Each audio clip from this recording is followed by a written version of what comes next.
성경을 봉독해야 되는데 앉아 계시고요. 제가 혼자 천천히 설명하면서 봉독해 드릴게요. 그럼 설교하기가 좀 수월해질 것 같아요.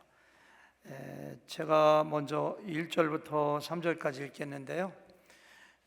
오늘 본문은 사도 바울이 에베소에서 3년 동안 사역을 하다가 떠나는 장면이 기록되어 있어요. 육지를 향해서 북쪽을 향해서 쭉 이따 지도에서 보겠습니다마는 드로아까지 배 타고 빌립보에서 베레아로 데살로니가로 저 밑에 고린도까지 갔다가 다시 역순으로 올라와서 에베소 옆에 밀레노까지 돌아오는 과정을 15자리에 걸쳐서 기록하고 있어요. 1절을 먼저 자막을 띄워주실래요? 저 혼자 읽을게요. 소요가 그침에 바울은 제자들을 불러 뭐 했어요? 고난 후에 이렇게 했어요. 영어로 밑에 보니까 encouraging이라고 했네요. 고난 후에 작별하고 떠나 어디로 갔어요? 마케도니아로. 그 먼 500마일 길을 그냥 한 줄로 마케도니아로 가니라 이렇게 했어요. 2절 그 지방으로 다녀가며 또 뭐 했어요? 여러 말로 제자들을 권하고, 여기도 보니까 두 번째 줄에 맨 끝에 encouragement 권면한 다음에 헬라가 어디예요? 고린도까지 쭉 갔어.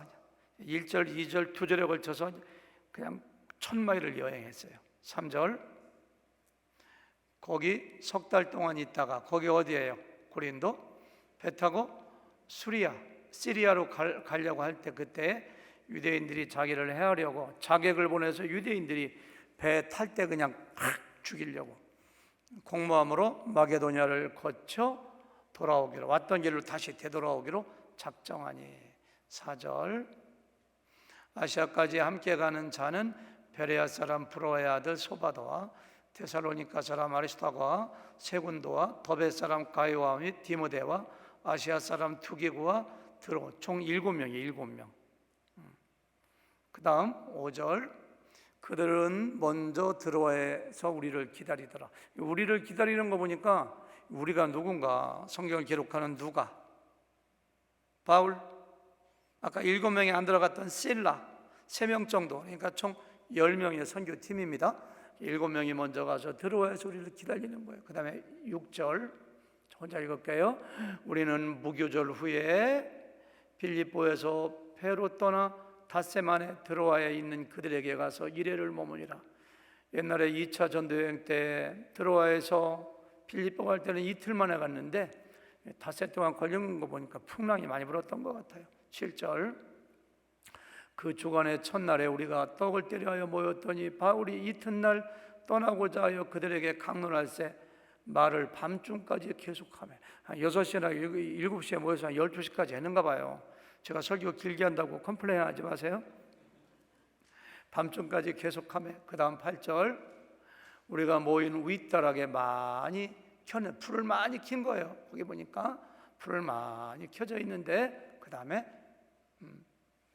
유도고라, 유씨가 이래면 안 되는데, 유도고라 하는 청년이 창에 걸터 앉아 있다가 깊이 졸더니 바울이 강론하기를 더 오래 하며, 설교 좀 줄이지, 졸음을 이기지 못하여 3층에서 떨어지거늘 일으켜보니 죽었는지라. 이 교회 얼마나 시험거리겠어요. 10절 바울이 내려가서 그 위에 엎드려, 마침 그 엘리야가 했던 것처럼 시체 위에 양 엎드려가지고 그 몸을 안고 말하되 떠들지 마라, 생명이 그에 있다 하고. 11절 올라가 떡을 떼어 먹고 오랫동안 곧 날이 새기까지 이야기하고, 날이 새기까지 밤 철야 기도해야 가진 거예요. 12절 사람들이 살아난 청년을 데리고 가서 적지 않게 위로를 받아. 제 영어 읽어볼까요? The people took the young man home alive. 살아있는 사람을 집으로 데리고 가지고 and were greatly comforted. 어마어마하게, 전라도 말로 겁나게, 허벌나게라고 하던가 겁나게 comforted, 위로를 받았더라. 13절 우리는 앞서 배를 타고 아소에서 바울을 데려오고 그리로 가니. 그래서 그 사람들은 드로에서 아소까지 배 타고 가요. 이는 바울이 걸어서 가고자 그렇게 정하여. 바울은 혼자 32km 48, 32 80리길을 혼자 걸어가. 나머지 9명은 배 타고 가요. 물어봐야 돼요. 바울이 왜 걸어갔을까? 저는 이 길을 아속길이라고 해요. 아속길. 다 같이 아속길. 아속길. 아속길이 여러분과 저에게 있어야 돼요. 드로아에서 아속까지 바울 혼자 걸어가요. 그 다음에 바울이 아소에서 우리를 만나니 우리가 배에 타고 어디로 갔어요? 미둘레네로 가가지고 15절 미둘레네에서 거기서 떠나 이튿날 기후 앞에 오고 그 이튿날 사모에 들르고 그 다음날 밀레도에 이르니라. 이것까지 오늘 지도로 잠깐 보실까요? 성경 봉독한 겁니다. 지도 보시겠습니다. 지금 이쪽에 보니까 에베소가 보이시죠? 에베소. 원래 안디옥이 보이는데 안디옥에서 에베소까지 갔고 에베소에서 3년 동안 있었고 3년 동안 그 후에 드로아로 갔고 드로아에서 배 타고 빌립보로 갔고 빌립보에서 데살로니가로 갔고 데살로니가에서 쭉 비행기 타고 간 것처럼 돼 있는데 거기서 뭐로 간 겁니까? 지금 걸어서 고린도까지 갔고 고린도에서 마케도니아가 빌립보 동네인가요? 마케도니아 갔고 거기서 다시 지도가 조금 이상한데 마케도니아에서 드로아로 다시 왔고 드로아에서 거기 보니까 미둘레네 그 아소 미둘레네 기모 밀레노까지 다시 온 거예요. 거기까지 온 걸 오늘 왕복 2000마일. 이제 자막 꺼주시고요. 왕복 2000마일을 누가는 단 15절에 걸쳐서 기록하고 있어요. 저는 성경을 볼 때 늘 던지는 질문이 있어요. 하나님, 성령께서 왜 누가를 감동케 하셔서 이걸 기록하게 하셨나요? 읽어보면 아무것도 없는 것 같아. 그냥 유시성을 가진 사람이 설교 듣다 떨어져 죽었다 살았다는 이야기하고 쭉쭉쭉쭉 그냥 여행하고 돌아온 얘기밖에 없어요. 만약에 여러분들이 설교한다면 오늘 말씀 가지고 어떻게 설교하겠습니까? 왜 성령께서는 누가를 감동케 하셔가지고 이걸 기록하여 아까운 지면을 할애하여 우리에게 남겨놓으셨을까? 앞에 앉은 나경현 자매님, 우리 교회 자매님인데 강의 설교학도 들으시는 분입니다. 왜 이것을 기록했다고 생각하세요? 우리가 오늘 말씀 읽고서 뭘 배우라고, 어떤 교훈 받으라고 얘기해 보세요. 설교 제목대로?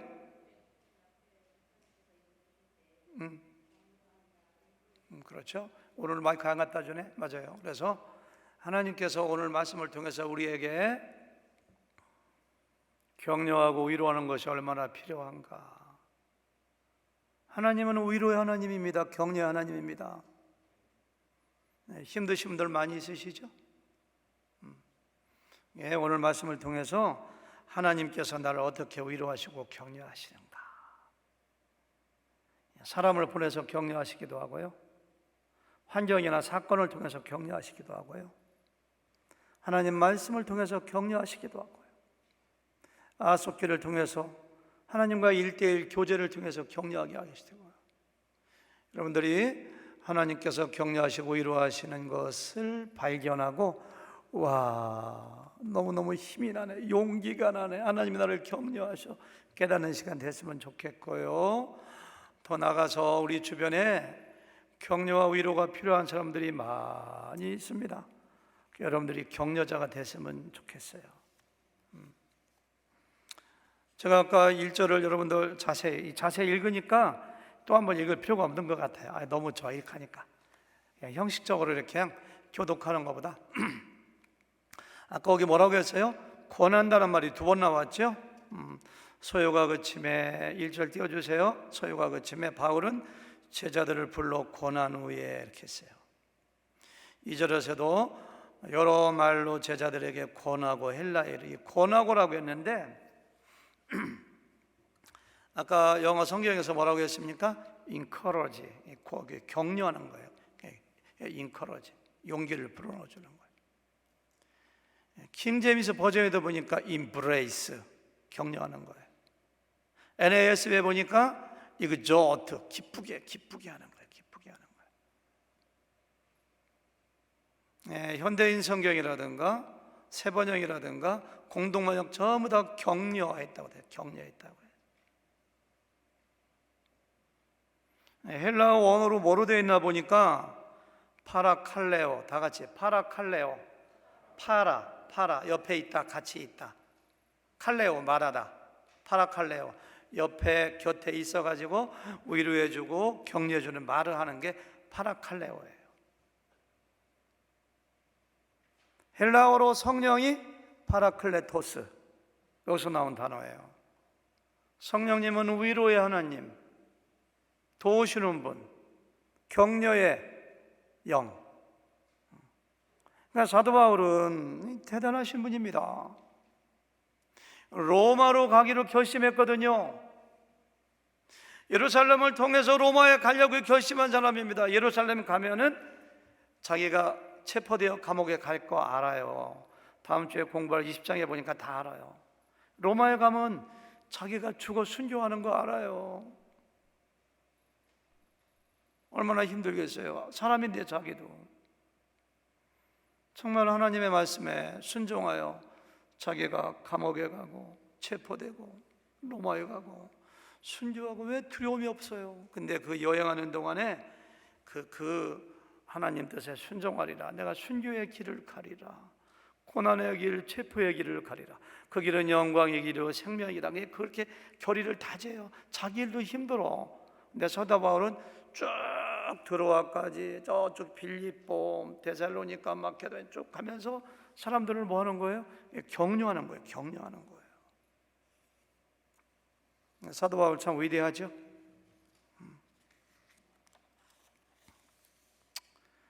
내가 전도해서, 내가 개척해서, 내가 세운 나의 영적인 자녀들, 수많은 교회들, 내가 체포되어 감옥에 가고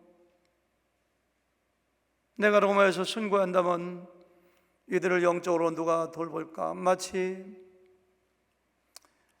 마지막으로 자기 아들, 딸을 보면서 마지막 길을 가는 엄마가 아들, 딸을 불러놓고서 얘야 이렇게 하는 것처럼 자기들이 세운 교회 교인들을 불러놓고서 격려하는 이런 모습을 보세요. 에베소에서 떠날 때는 뭐라고 격려했을까? 여러분들 얼마 전에 온 도시가 들썩이는 소요가 있었지만은 여러분들 걱정하지 마십시오. 염려하지 마십시오. 두려워하지 마십시오.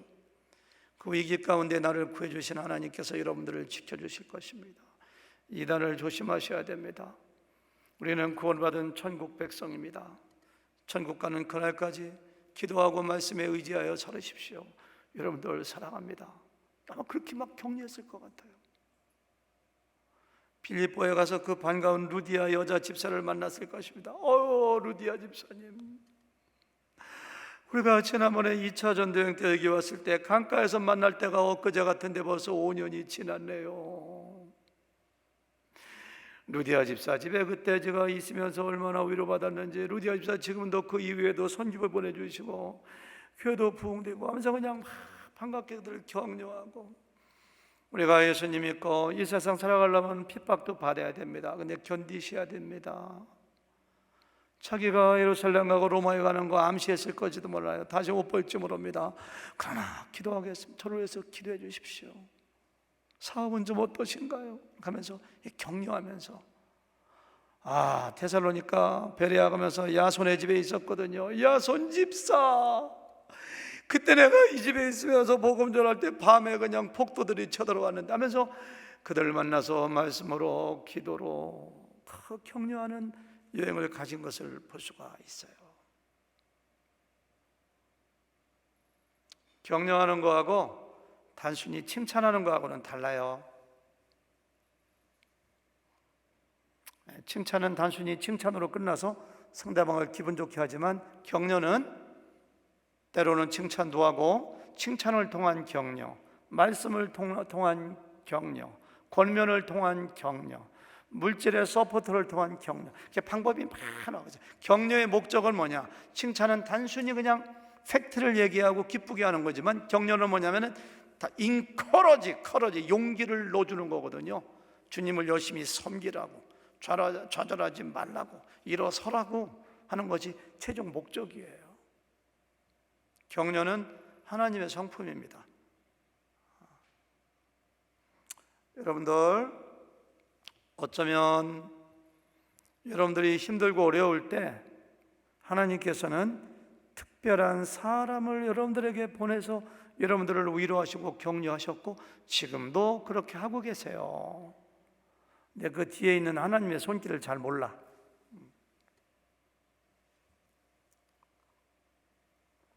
어떤 사건이나 상황이나 좋은 소식이나 단체 카톡에 있는 누군가의 좋은 글이나 어떤 사람의 전화를 통한 따뜻한 안부 인사나 그런 걸 통해서 나를 격려하시는 숨겨져 있는 하나님의 손길을 보아야 돼요. 때로는 물질을 통해서, 작은 선물을 통해서 나를 격려하시기도 하십니다. 또한 반대로 여러분들이 하나님이 사용하시는 격려자가 되어야 됩니다. 격려자가. 신앙생활을 하고 인생을 살다 보면 나의 마음을 아프게 하고 실망하게 하고 나를 좌절케 하는 사람들도 있어요. 주변에 없지 않아 있어요. 있죠? 여러분, 그런 사람들 되면 안 돼요. 여러분들 한 사람 한 사람이 누군가에게 거침돌이 되고, 내가 누군가를 뒤에서 잡아 당기는 사람이 되고 좌절케 한다면 그것도 아무것도 아닌 것 같지만 하나님께서 보시기에 큰 죄입니다. 여러분들은 어떤 사람들에게 거치는 사람이 되지 말고 모든 사람들을 기쁘게 하고 모든 사람들을 격려하는 그런 격려자가 되시기를 주님의 이름으로 축원합니다. 아멘. 마스크를 쓰신 채로 옆에 있는 사람, 가족끼리는 손을 꼭 잡으시고 꽉 눌러주면서 격려자가 되겠습니다. 한번 하세요. 격려자가 되겠습니다.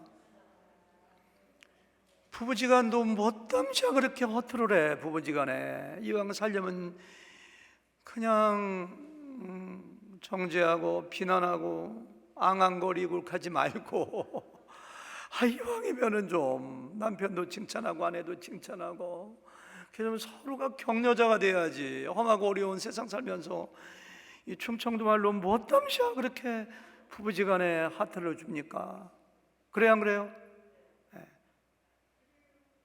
예. 누가 그랬어요? 그리요. 아멘. 아유, 예, 감사합니다. 예, 그래요. 그래야죠. 꼭 결심하세요. 하나님이 나를 격려하시고 위로하시니, 하나님은 위로하시는 분이시니 나도 하나님 닮아 격려자가 되어야 되겠다. 그냥 꼭 결심하세요. 상처 주지 맙시다, 사람들. 아시겠어요? 네, 그렇게 결심했으면 좋겠어요. 3절에 보면 아까 얘기했죠? 바울이 고린도에 가서 얼마 동안 머물렀다고요? 3개월 동안. 겨울이기 때문에 오래 머물렀어요. 사실은 그때 겨울이거든요. 제가 왜 겨울인가를 다른 데 성경 다 보면 그래요. 아까 했잖아요. 그러니까 무교절 전에 가야 되니까 무교절이 4월 5월이거든요. 그러니까 12월 달쯤에 고린도 간 거예요. 그러니까 3개월 동안 있어. 얼마나 애절하고 애틋한 3개월 동안의 만남이었을까요? 고린도 교회처럼 바울의 마음을 아프게 하고 상처 준 교회도 없어. 반대로 고린도 교회처럼 바울에게 기쁨과 보람을 준 교회도 없어요. 특별한 관계예요. 내가 전도해서 내가 개척하고 내가 세운 그 영적인 자녀들과 마지막 순간, 내가 떠나가면 그들을 보지 못해요. 마지막 3개월을 보내면서 얼마나 열심히 하나님 말씀으로 그들을 위로하고 격려하고 바울도 위로를 받았을까요? 3개월이 그런 기간입니다. 여기서 약간의 시간이 필요하지만 우리는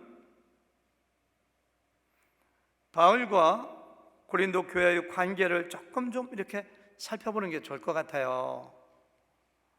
굉장히 중요한 대목인데요.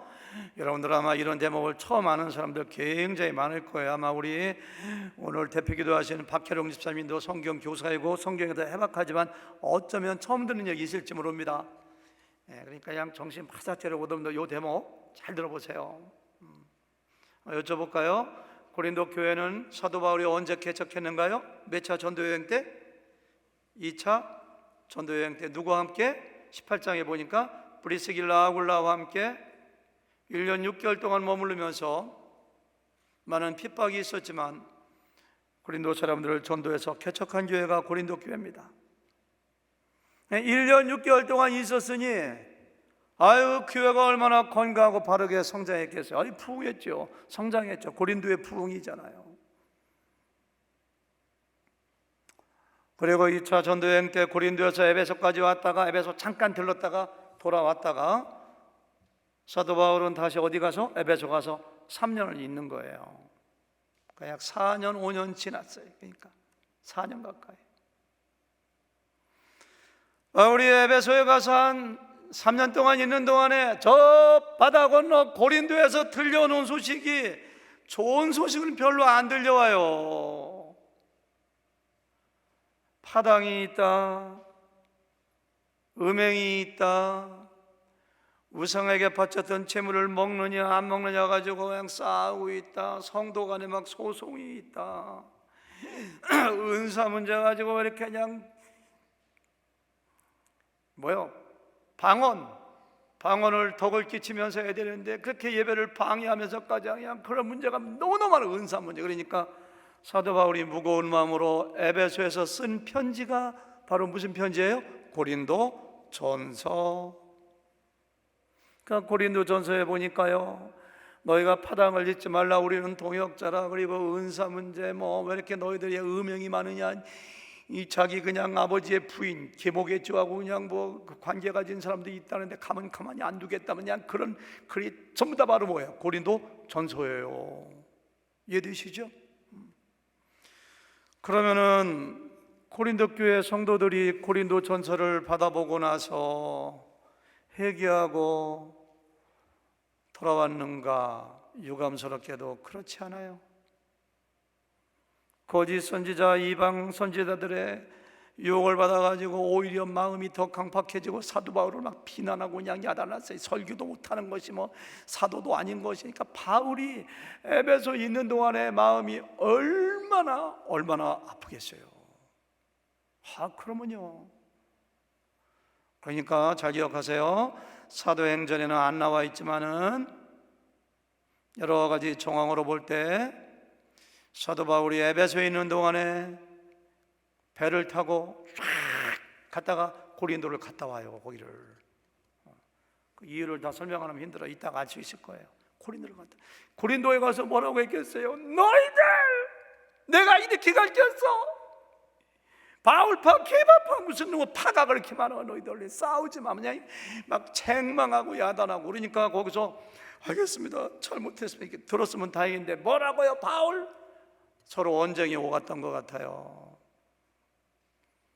그래서 학자들은 이 방문을 상처받은 방문, 바울의 가슴 아픈 방문, 상처만 서로 주고받고 배 타고 에베소로 돌아와요. 3차 전도여행 중에. 그러고 너무너무 속이 아프니까 사도 바울이 편지를 또 하나 써요. 고린도 교회.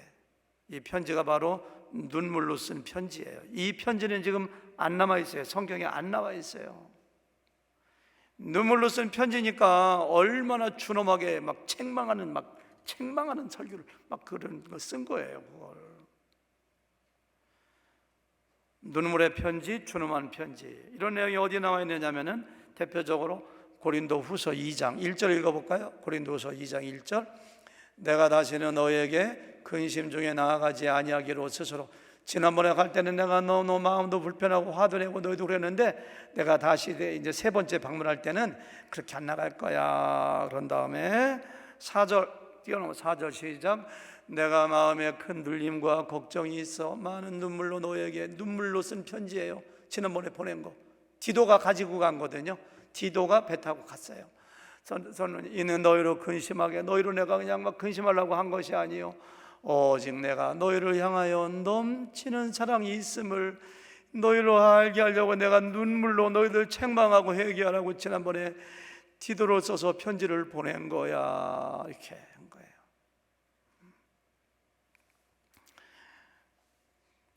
그리고 나서 바울은 디도를 보내면서 디도야 너 배 타고 빨리 이쪽에 고린도 가서 편지를 쭉 북쪽 올라서 드로아에서 만나자.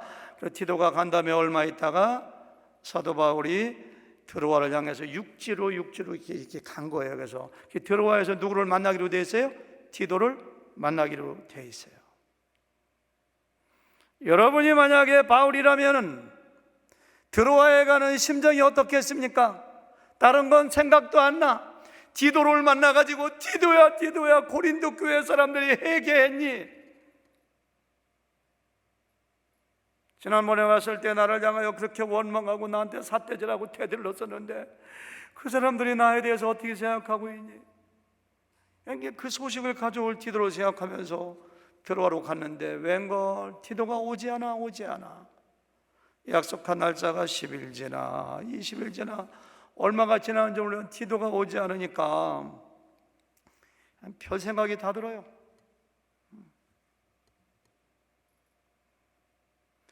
이 디도가 오다가 강도를 만나 죽었나? 오다가 코로나 만나서 병들어서 그냥 죽었나? 호랑이 사자 만나가지고 찢겨 죽였나? 아니면 고린도 사람들이 너무너무 지난번에 내가 갇혔을 때 거칠었는데 그냥 디도로 인질로 잡아뒀는가? 별 생각이 다 오다가 그냥 자동차가 전복해서 교통사고 났는가? 별 생각이 다 들어. 사도 바울이 뭐라고 했습니까? 빌립보에서 아무것도 걱정하지 말고 오직 기도와 간구로 감사함으로 하나님께 기도할 거 아니면 하나님께서 평안 주신다고 얘기한 사람이 그냥 사도 바울이 안절분절을 못해, 전도도 못해. 그 대목 읽어볼까요? 고린도후서 2장 12절 세 번역으로 보시겠습니다. 다 같이 시작. 내가 그리스도의 복음을 전하라고 드로아에 갔을 때 주님께서 내게 거기에서 일할 수 있는 길을 전도의 문이 확 열렸어. 근데 그 다음 그러나 나는 내 형제 디도를 만나지 못하여 마음이 편하지 않아서 그들과 작별하고 마케도니아로 가자. 마케도니아가 빌립보죠. 저 고린도에서 올라오고 나는 내려가니까 빌립보 가면 빨리 디도를 만나볼 수 있을까? 하루라도 빨리 만나려고 마음에 안절부절 못해. 마음이 편치 않아. 전도도 안 돼. 전도하면 잘 돼. 길이 열려 있어. 그런데도 배 타고 어디로 가세요? 빌립보 마케도니아 간 거예요. 거기서 디도를 만났을까요? 안 만났을까요? 만났어요. 거기서 기가 막힌 만남입니다. 그래서 거기서 만나가지고 얼마나 반갑게 만나는가? 고린도후서 7장 5절 다 같이 시작. 우리가 마케도니아에 이르렀을 때 우리 육체가 편하지 않아. 몸도 아파. 사방으로 환난을 당하고 밖으로는 다툼이요 안으로는 두려우며 디도가 죽었나 살았나 고린도 교회는 어떻게 됐는가. 이런 심정을 가지고 오늘 사도행전 20장을 보시면 굉장히 은혜가 돼요. 두려움이 이었노라면 6절 그러나 낙심한 자들을 위로하시는 하나님, 여기 밑줄 치셔야 돼요. 낙심한 자들을 위로하시는 하나님이 디도가 오므로 우리를 위로하셨으니 7절 그가 온 것뿐 아니요 오직 그가 너희에게서, 너희가 어디야? 고린도 교회죠. 너희에게서 받은 그 위로로 위로하고 너희의 사모함과 너희가 나를 그리워한다며 애통함과 나를 위하여 열심히 있는 것을 우리에게 보고함으로 나를 더욱 기쁘게 하였느니라. 눈물로 쓴 바울의 편지를 받아보고 우리가 잘못했구나 회개하고, 사도 바울 우리가 비난하면 안 돼, 우리가 사랑해 하면서 그냥 그 좋은 소식을 가지고 디도가 왔을 때 와, 사도 바울이 얼마나 위로와 기쁨을 얻었을까요? 10년 동안 맥혔던 체증이 그냥 싹 내려가는 것 같아. 그냥 막 펄펄 뛰었을 것 같아요. 너무너무 위로하시는 하나님, 디도가 오므로, 디도가 온 것만이 아니라 너희가 우리를 사모하고 우리를 향하여 애절해하고 너희가 회개했다는 소식까지 내가 얼마나 기쁜지. 그래서 그 자리에 앉아가지고 편지를 쓰기 시작하는데 그 편지가 바로 고린도 후서입니다. 고린도 후서. 디도가 가지고 또 내려가요. 고린도. 고린도후서에 보니까 1장에 고린도후서는 바로 뭐예요? 위로장이잖아요. 와, 위로하시는 하나님, 자비하시는 하나님께서 우리를 위로했는데 우리가 받는 위로 가지고 또 너희를 위로하게 하냐? 위로해야 돼. 그러니까 위로한 단어가 한 10번은 나와 1장에 보니까요. 고린도후서를 그렇게 어떤 배경이라든가 백그라운드 알고 읽으면은 얼마나 고린도서가 이해가 잘 되고 고린도전서도 이해가 잘 되고. 사도 바울이 몇 권의 책을 썼죠? 13권. 벌써 데살로니가 전서, 데살로니가 후서는 언제 쓴 거예요? 2차 전도여행 때 새 안식할 동안 데살로니가에서 복음을 전한 다음에 어디 와서? 고린도에 와서 데살로니가 전서, 후서 두 권을 벌써 알았죠? 고린도 전서는 어디서 썼어요? 에베소에서. 고린도 후서는 어디서요? 마케도니아 빌립보에서.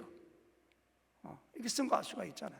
그런 배경을 알면은 굉장히 성경이 이해가 잘 되고 은혜가 많이 돼요.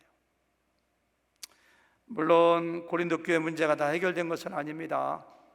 아직까지도 거짓 교사들의 유혹을 받아서 사도 바울이 사도가 아니라고 하고 이단으로 빠지는 사람이 있어가지고 고린도 후서에 보니까 사도권의 변호 문제가 많이 나오고 이단에 빠지라 말라는 얘기 많이 나오고 그런 걸 기록한 것이 바로 고린도 후서인 것을 우리가 알 수가 있어요.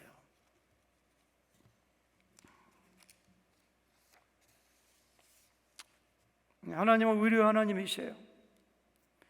사도 바울이 고린도 교회 문제로 그냥 마음이 너무너무 무겁고 아파. 순교의 길을 가는데, 체포되는 길을 가는데 위로가 필요한데 너무너무, 그러니까 뭐야, 몸도 아프고 두려움과 걱정과 고통으로 하나님께서 그냥 좋은 소식을 통해서 빵 터뜨려 주세요. 바울이 얼마나 힘을 얻었을까요? 위로하시는 하나님을 여기서 경험한 거예요. 고린도 후서를 써가지고 디도를 보낸 다음에 얼마 있다가 바울도 고린도로 출발해서 거기에 들어갑니다. 이것이 바울의 몇 번째 방문인가요? 몇 번째 방문? 설교 안 들으시는가 보다. 세 번째 방문. 그래서 고린도후서 12장 14절 읽어 같이 읽어볼까요? 고린도후서 12장 14절 시작. 보라, 내가 이제 세 번째 너희에게 가기를 준비하였으나 너희에게 폐를 끼치지. 세 번째라는 거 나오잖아. 그러니까 에베소에 있는 동안에 한번 배 타고 갔다 왔다고 보는 거예요, 학자들은. 저도 거기 공감합니다. 13장 1절에서도 다 같이 시작. 내가 이제 세 번째 너희에게 가리니. 고린도후서를 써서 보내면서 내가 좀 있으면 갈 거야, 세 번째 가는 거야, 이렇게 얘기하는 거예요, 말하자면. 자, 사도 바울이 고린도에 가서 3개월 동안 있으면서 한 가지 중요한 거 한 것이 있습니다. 김광훈 집사님, 그게 뭘까요? 지난주에 얘기했는데 고린도에 가서 바울이 한 거. 오늘은 설교 요약지를 안 읽어보셨는가 봐요. 네, 괜찮아요. 지금 뭐 잘 모르는데 마이크 줘봤자. 거기서 뭐 했느냐면은 로마서를 기록했어요. 로마서를. 거기서 3개월 동안 사도 바울이 내가 이제 로마에 갈 텐데 로마 성도들에게 내가 교리를 가지고 아직까지 거기 가서 복음 전한 적이 없으니까 잘 정리해야 되겠다. 그래서 로마서 1장부터 11장까지 우리가 얼마나 큰 죄인인지, 이 죄 문제가 어떻게 해결되는지 믿음으로 하나님 우리 얼마나 사랑하셨는지, 의롭게 된 사람이 구원받은 사람들이 어떻게 살아야 되는지 12장부터 우리가 어떻게 하나가 되어야 되는지 쭉 기록한 것이 로마서예요. 로마서. 로마 교회 성도들은 로마서의 편지를 받아 읽은 다음에 얼마나 큰 격려가 되고 힘이 되었을까요? 여러분, 사람들이 나에게 어떤 물질만 준다고, 친절한 말만 한다고 위로받고 격려, 그것도 위로받고 격려받지만요, 진짜 하나님의 위로와 격려는요, 하나님 진리의 말씀을 통해서 하나님의 위로와 격려가 우리에게 전달된다는 걸 꼭 기억하셔야 돼요. 하나님 말씀이 나를 살려요. 하나님이 나 개인적으로 나에게 말씀하신다는 거 느낄 때 힘이 생겨요. 지난 목요일 날 줌을 통해서 사역자 훈련하는데, 이 사역자 훈련이기 때문에 딱 시작하자마자 두 사람씩 본문을 주어지고 집에서 연구해 온 거, 관찰한 거, 해석한 거, 자기한테 적용한 거 한 20분씩 나누거든요. 지난주에 어떤 자매님이 일주일 동안 본문을 가지고 관찰하고 해석하고 연구한 걸 나눠주는데요. 참 이렇게 우리 교회에서 그 자매님뿐만이 아닙니다. 성경을 기가 막히게 봅니다. 자매님이 그런 얘기 하더라고요. 그 마가복음 2장에 나오는 그 중풍병자 친구들이 이렇게 침대에 눕혀가지고 지붕을 뚫고 왔잖아요. 그걸 쭉 이렇게 얘기하면서 다 얘기하셨고 마지막에 이런 얘기 하더라고요. 영적으로 이렇게 육체적으로 쓰러진 사람을 이렇게 끌고 오는 거에서 저는 은혜 받은 게 있습니다. 우리 여기에 보면 수많은 사람들이 영적으로 너무너무 기질맥진하고 넘어져서 자기 힘으로 일어날 수 없을 때 우리가 이렇게 세워진다고 생각했습니다. 제가 참 영적으로 너무너무 힘들고 어려워서 교회조차 나올 수 없을 때 수많은 사람들이 저를 권면하고 용기 주고 힘줘서 하늘의교회 나오게 해서 회복하게 하셨는데, 저는 이 말씀을 보고 제가 그와 같은 하나님의 위로와 격려를 받았다고 생각합니다. 저도 앞으로 우리 교회에 있는 성도님들 가운데 그렇게 여기 있는 중풍병자처럼 혼자서 일어설 수 없는 사람들을 돕겠습니다 하면서 막 우시면서 그런 얘기하는데, 나도 그 얘기 들으면서 눈물 참느라고 혼나놨어요. 은혜가, 그 들은 사람들 다 은혜가 되었을 거예요. 그 자매가 그 말씀 나눌 때 내가 수박 한 덩어리를 받았습니까? 무슨 선물을 받았습니까? 근데 그 자매가 그 사역자 훈련문에서 끼친 그 위로와 격려, 그 자매가 받았던 위로와 격려, 이게 말씀이 주는 위로와 격려예요. 이게 어제 보니까 제 카톡에 우리 여기 어떤 형제님이 장문에 카톡을 보냈어요. 뭔가 읽어보니까 금요일 날 제 설교를 요약했는데 내 설교지만큼은 아니지만 내 설교지의 반 정도를 요약했더라고요. 내 설교지를 어떻게 입수했나 이렇게 아니에요. 이분을 보니까 생각해보니까 집에서 설교 들으면서 컴퓨터 앞에 앉아갖고서 막 요약했는데 요약을 너무너무 기가 막히게 했더라고요. 그러면서 목사님 말씀이 너무 큰 힘이 되고 교훈이 되고 위로가 되었습니다. 감사합니다. 저는 그 요약한 거 다시 읽어보고, 와, 우리 교회 성도님들은 집에서 예배할 때 침대에 누워서 하거나 소파에 누워서 비스듬히 듣는 게 아니라 이렇게 열심히 컴퓨터 앞에 앉아갖고서 요약하면서 듣고 열심히 듣는구나. 그리고 말씀을 내가 설교한 거지만 다시 들어보니까 너무너무 은혜가 되는 거 있죠. 하나님 말씀이 우리에게 위로 주는 거예요. 아멘.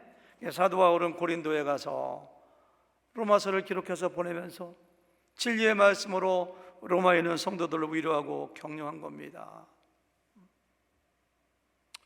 우리 교회 목자 목녀님들, 성경 교사들, 제자훈련 교사들, 하나님 말씀으로 위로하고 격려하는 거예요. 큰 사명을 받은 사람들. 사도 바울이 나는 빚진 자라고 했잖아요. 나는 헬라인이나 야만이나 지혜자나 어리석은 자에게 빚진 자라. 언제 그 사람들에게 돈을 꿨어요? 꾼 적이 없어요. 하나님께서 가서 말씀을 나누어라, 말씀을 전하라, 말씀을 맡겼기 때문에 전해주라고 했는데 아직까지 못 전해줬으니까 빚진 자라고 하거든요. 여러분 말씀을 받으셨는가요? 다 빚진 자예요. 빚진 자. 말씀을 나누셔야 돼요. 말씀을 전하는 것이 위로하고 격려하는 것이라고 믿습니다. 아멘. 겨울이 지났습니다. 3개월 동안 머물렀어요. 이제 배 타고 고린도에서 배 타고 쭉 가면 가이사랴 가가지고 그냥 안디옥 가면 되거든요. 아까 얘기했잖아요.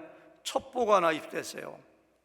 지금 바울 사도님을 미워하는 사람들이 사도님을 죽이려고 자객을 지금 항구에 배치해서 오면 그냥 칼로 죽이려고 대치하고 있습니다. 그러니까 아마 그냥 사도 바울은 밤에 갔을 것 같아요. 어차피 가야 되니까. 그래서는 왔던 길로 다시 싹 위로 올라가요. 육지로 올라가요. 근데 4절에 보니까요, 대단히 이례적인 기사인데요, 아까 우리가 읽었잖아요. 사도 바울과 함께하는 사람들의 이름에 7명을 다 기록해. 7명을 다 기록해. 그리고 우리가 누구야? 실라, 누가, 바울과 총 몇 명이에요? 10명. 제가 던진 질문이 이거예요. 하나님께서는, 성령께서는 왜 누가를 통하여 한 번도 이렇게 안 했었는데 바울의 일행 10명의 이름을 다 기록했을까? 여기다가 왜 10명이 이렇게 함께 갔는가? 우리 허진 목사님 어떻게 생각하세요? 왜 10명이 함께 갔을까요? 그 이유가 뭐라고 생각하세요? 10명이 함께 간 이유. 하나의 공동체로서 서로에게 힘이 되게 하기 위한 목적이 있었다고. 너무 정답을 딱 말씀하시니까 제가 할 말이 없네. 맞아요. 저는 이렇게 생각했어요. 이쪽에서 헌금을 많이, 마케도니아 아가에서 헌금을 많이 가지고 가니까 강도 위험이 있으니까 경호원들 참아서 많이 간 거라는 생각도 들고, 도배에서도 왔거든요. 그러니까 모든 지역에서 구정골 모아서 가지고 왔다는 생각 들기도 하고, 어쨌든 결론은 허진 목사님이 말씀하신 거예요. 함께 할 때 힘과 위로와 격려가 돼요. 많이 모일 때. 사도 바울은 체포의 길, 고난의 길, 순교의 길을 가고 있거든요. 많은 사람들이 같이 갈 때 바울에게 얼마나 힘이 되었을까요? 여러분 꼭 기억하세요. 성도도 마찬가지고 교회도 마찬가지입니다. 많은 사람들이 함께 할 때 힘이 되고 격려가 되고 위로가 됩니다. 선교와 전도도 함께 해야 됩니다. 구제할 때도 함께 해야 됩니다. 예배도 훈련도 함께 해야 됩니다. 어려움 당하는 지체가 있으면 함께 모여서 도와주고 기도해 줘야 됩니다. 한번 생각해 보세요. 우리 교회에서 그런 적 한 번도 없어요. 단기 선교 가겠습니다 라고 광고했는데 한 명도 안 나서 계속 캔슬했어. 그런 적 있어요? 없어요? 없어요. 광고할 때마다 넘쳐. 여러분 꼭 기억하세요. 좋은 교회의 특징은 모든 모임에 사람들이 넘치게 많이 참석하는 거예요. 나쁜 교회는 안 모여. 죽으라고 안 모여. 지금 우리가 코로나 때문에 많이 모이지 못하지만 앞으로 코로나가 끝나면 우리 교회는 무조건 많이 모여야 됩니다. 목장에도 많이 모이고, 예배에도 많이 모이고, 훈련 양육에도 많이 모이고, 세미나에도 많이 모이고, 결혼식에도 많이 모이고, 심지어 장례식에도 많이 모이고, 배드민턴 대회도 많이 모이고, 축구 모임도 많이 모이고, 그냥 광고만 냈다면 북적북적 많이 모여야지 서로가 서로에게 힘이 되고 위로가 되지. 광고는 했는데 가보니까 4명 와 있어, 2명. 그럼 되겠어요? 안 되겠어요? 서늘하지. 이 바울의 심정을 저는 약간 상상이 되어져요. 10명이 그냥 막 우르르 가면서 기도하고 막 위로하고 격려하고. 제가 걱정이 되는 거 한 가지 있어요. 코로나가 끝나면은 집에서 예배하고 집에서 훈련하는 것이 습관이 돼가지고 모이는 거 게을리하면 어떻게 할까? 코로나가 끝나면은 또 열심히 모여야 됩니다. 아멘. 이때 주신 말씀이 히브리서 10장 24절 25절 말씀 다 같이 오늘 하나님이 주시는 말씀입니다. 시작. 서로 돌아보아 사랑과 선행을, 여기 나오죠. 또 격려하며 서로 돌아보아 사랑하. 그러니까 왜 서로 돌아보아 사랑과, 그 영어로 보니까 and let us consider how we may spur another one toward love and good deed. 서로 격려하고 우리 칼라면 그게 바로 뭐냐? 그다음 25절 보세요. 시작. 모이기를 피하는 어떤 사람들의 습관과 같이 하지 말고 오직 갖고 나요 그날이 가까울수록 격려하려면 모이라는 거예요. 모이라는 거예요. 그런 교회가 되길 바라요. 아까 여러분들 유두구가 죽었던 사건 어떻게 생각하셨어요? 좀 약간 재밌죠? 죽음으로 끝났다면 재미가 없는데 살아났거든요. 저 이것도 물어봤어요. 오랫동안 기도했어요. 제가 이거 답을 찾는데 한 사흘은 걸린 것 같아요. 하나님, 유두구가 죽었다가 산 얘기를 여기다 왜 기록하셨는가요? 우리한테 뭘 배우라고요? 매튜엘이라고 하는 유명한 주석가는 이렇게 했어요. 창문가에 앉아갖고서 시원하게 밖에 봤다 안에 봤다 이런 마음 자세로 졸지 말고 주위에서 들으라는 교훈을 주기 위해서 창문에 앉아서 있는 것처럼 떨어져 죽는 것처럼 말씀 안 듣고 졸고 딴 생각하고 창문에 걸터 앉아 있는 사람 여기 없지만 영적으로 있을지 몰라요. 그러면 영적으로 죽는다 경고하려고 했다 이렇게 주석하셨더라고요. 칼빈 같은 사람은 뭐라고 하냐면은 예배하다가 설교 듣다가 죽는 사람 통해서 교회를 와해시키고 시험을 주고 하려고 하는 사탄의 괴계를 하나님의 능력으로 살려서 막았다 뭐 기록했다 이렇게 하더라고요. 또 어떤 목사님은 설교할 때 여러분 여기서 밤새도록 설교했는데 참았습니다. 여러분도 설교를 길게 하는 거 뭐라고 하지 마세요. 또 이렇게 설교. 이 해석이 가장 마음에 들더라고 저는. 제가 설교 길게 한다고 여러분들 설교지가 길어지는 것 같으면 아이고 사도 바울은 내일 출발해야 되는데 밤새도록 설교했는데 오 목사님 5분 길게 하는 거 어때? 이렇게 생각하셔야지. 그럼 우리 교회 그런 건 없어요. 그렇죠? 막 이렇게 해석하더라고요. 이런 막 설교를 듣고 주석을 보면서도 내 마음속에 그게 아닌 것 같아. 제 마음에 아닌 것 같아요. 그냥 고민. 하나님 왜 이거 기록하셨습니까? 베드로가 다비다를 살렸다니까 바울도 하나쯤 살리는 거 기록해야 되니까 이거 기록한 건가? 그것도 아닌 것 같고. 답은 가까이 있더라고요. 가까이. 세상에 성경을 이렇게 12절 말씀 보세요. 12절에 나와 있어요. 보니까 다 같이 12절 시작. 사람들이 살아난 청년을 데리고 가서 적지 않은 위로를 받았더라. 영어로 보니까 맨 밑에 보세요. Wow, greatly comforted. 겁나게 어마어마하게 위로를 받았더라. 와, 들어와 교인들이 하나님이 함께 계시는구나. 하나님이 우리를 붙잡고 계시는구나. 죽은 자도 살리시는구나. 바울과 헤어지면서 굉장히 위로를 받은 거예요. 바울도 위로받았어요. 저도 목회하는 동안에 그런 기간이 있는데요, 그런 적이 몇 번 있는데요, 아프다고 해서 가서 기도했는데 금방 나았대. 제가 더 놀래요. 사실은 제가 더 놀래더라고. 제가 더 위로받아요. 와, 하나님이 내 기도를 들어주시네. 깜짝 놀라요. 죽은 사람을 살려서 기도해서. 사도 바울이 얼마나 위로받았을까요? 하나님 저에게 능력을 주셨군요. 하나님 저를 통해서 저들을 위로하셨군요. 사도 바울을 위로하신 거. 이것도 드로아에서 아소까지 어떤 자료에는 32km, 어떤 자료에는 40km라고 하는데요, 저는 거기 차 타고 가봤습니다. 꽤 먼 거리인데요, 다른 사람들 9명은 배 타고 가라고 하고 아소에서 만나자라고 해서 그 길을 걸어갑니다.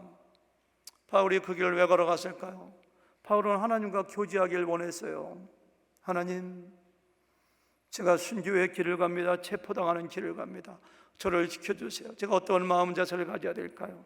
하나님, 제가 설령 복음을 증거하다가 잡혀 순교하지만은 마치 유도가가 3층에서 떨어졌거든요. 3층 천이 기억나. 그래서 3층 천에서 떨어졌다가 다시 살았던 것처럼, 제가 로마에 가서 잡혀 죽더라도 저는 주님이 벌하신 것처럼 저는 벌어 영원한 천국에 살 줄을 믿습니다. 온갖 묵상으로 하나님의 은혜를 생각하며 고린도 교인들을 변화시켜 주시고 디도를 통해서 위로해 주시고 그런 것들을 묵상하면서 아마 80년이니까 하루 가지고 안 될지 몰라요. 이틀 동안 묵묵히 마치 산티아고 길을 걷는 것처럼 그 길을 걸으면서 묵상을 해서 그는 하나님께 큰 위로를 받아요. 저 여러분들은 이 앗속길 좀 다 좀 가졌으면 좋겠어요. 바쁘게 막 교제하는 것도 중요하지만 주님과의 조용한 교제를 통해서 하나님의 위로를 경험하는 이 바울의 모습을 보세요. 그때 받은 은혜를 다음 주에 보겠습니다. 밀레노에 가서 에베소 교회 지도자들을 불러가지고 그 명설교를 거기서 합니다. 그때 자기가 위로 받은 위로 가지고서. 저는 설교를 마치면서 고린도후서 1장 3절부터 5절, 아까 얘기했죠? 고린도후서를 디도가 왔을 때 너무너무 하나님의 위로를 경험하고 쓴 거예요. 이 말씀을 결론 한번 읽고 설교를 마치겠습니다.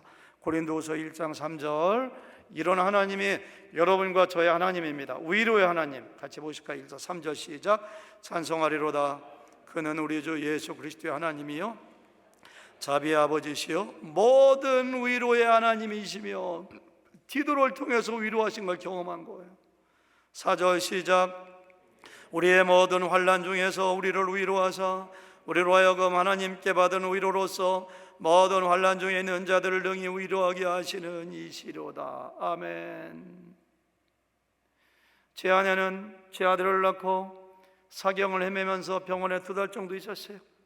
태어나자마자 갓 태어난 아들을 띄워놓고 딸을 띄워놓고 제가 돌보면서 그래서 그런지 누군가 아프고 누군가 병원에 입원하면은 제가 보기에 이상할 정도로 마음 아파하고 막 금식하고 그냥 막 열심히 기도해주고 찾아가요. 보면은요. 왜 그런지 아세요? 내가 어려울 때, 환난 당할 때 하나님께 받았던 위로를 생각해서 다른 사람들을 뭐 해주는 거예요? 위로해 주는 거예요. 여러분도 지금 어려운 가운데 있습니까? 환난 중에 있습니까? 그 가운데서 하나님의 위로를 경험하세요. 그 위로 가지고 다른 사람들을 또 위로해 주세요. 이것이 바울이 깨달은 원리의 진리입니다. 여기 보니 나오잖아요. 우리로 하여금 하나님께 받는 위로로서 모든 환난 중에 있는 자들을 능히 위로하게 하시는 이시로다. 5절 말씀 다 같이 시작. 그리스도의 고난이 우리에게 넘친 것 같이 우리가 받는 위로도 그리스도로 말미암아 넘치는도다. 이번 주에 외울 말씀입니다. 여러분들에게 고난이 있습니까? 환난이 있습니까? 마음에 고통이 있습니까? 그것이 많으면 많은 것만큼 위로하시는 하나님께서 우리에게 위로와 격려를 넘치게 주십니다. 믿으시기 바랍니다. 그 위로를 받으세요. 발견하세요. 하나님은 그런 분이세요. 절망하지 마세요. 그 위로와 격려를 받으시고 다시 한번 힘있게 다른 사람들을 격려하고 하나님을 섬기시는 여러분과 제가 되기를 주님의 이름으로 축원합니다. 하나님 감사합니다. 위로의 하나님을 찬양합니다. 내가 힘들 때, 절망할 때, 아플 때, 고난 가운데 있을 때 위로하시는 하나님을 경험하는 저희들 되도록 축복하여 주시옵소서. 그 받은 위로 가지고 또 다른 사람들을 위로하는 역사가 있어지게 도와주시옵소서. 예수님의 이름으로 기도 올려 싸움나이다. 아멘.